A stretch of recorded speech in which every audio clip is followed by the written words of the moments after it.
ഇതിഹാസമായ രാമായണത്തിൽ അവസാന യുദ്ധത്തിൽ കുംഭകർണൻ കൊല്ലപ്പെട്ടതിനു ശേഷം ഒരു പുതിയ വ്യക്തി വന്നു. അദ്ദേഹത്തിന്റെ പേരാണ് തരണീസൻ. അദ്ദേഹം ഒരു സാധാരണ ശത്രു അല്ലായിരുന്നു. അദ്ദേഹത്തിന്റെ ശരീരത്തിന്റെ ഓരോ സ്ഥലങ്ങളിലും ശ്രീരാമൻ എന്ന് എഴുതിയിരുന്നു. അദ്ദേഹം രാക്ഷസ സൈന്യത്തിന്റെ തലവനായിരുന്നു. രാക്ഷസന്മാർ അദ്ദേഹത്തിന് കീഴിൽ ഘോരമായ യുദ്ധം നടത്തി.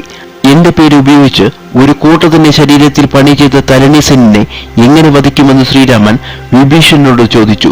വിഭീഷണൻ മറുപടി പറഞ്ഞു, അവന്റെ വായിലും പല്ലിലും അമ്പ് ചെയ്യുക, നാവ് മുറിക്കുക. അതിൽ രാമന്റെ പേര് എഴുതിയിട്ടില്ല. അപ്പോൾ ശ്രീരാമൻ വീണ്ടും അരുളി, ഇദ്ദേഹം എന്റെ നാമം വളരെ ഭക്തിയോടെയാണ് ജപിക്കുന്നത്.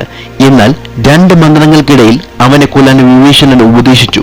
രാമൻ പറഞ്ഞതുപോലെ ചെയ്തു. തരണീസൻ കൊല്ലപ്പെട്ടു. തരണീസൻ ആരെന്നറിയാൻ രാമന് ആകാംക്ഷയുണ്ടായി. വിഭീഷണൻ പറഞ്ഞു, അവൻ എന്റെ മകനാണ്. അവൻ അവന്റെ അമ്മാവനോട് വളരെ വിശ്വസ്തപ്പെട്ടവനാണ്. എന്നെ അച്ഛനെന്ന് വിളിക്കുന്നത് അവനിൽ വളരെ ദേഷ്യമുണ്ടാക്കുന്നു. രാമനോട് ഒരിക്കലും യുദ്ധം ചെയ്യാൻ കഴിയാത്ത നിങ്ങളുടെ ഏറ്റവും വലിയ ഭക്തനാണ് അവൻ. ഈ കഥ കൃതിവാസ രാമായണത്തിലും ദണ്ഡി രാമായണത്തിലും ലഭ്യമാണ്.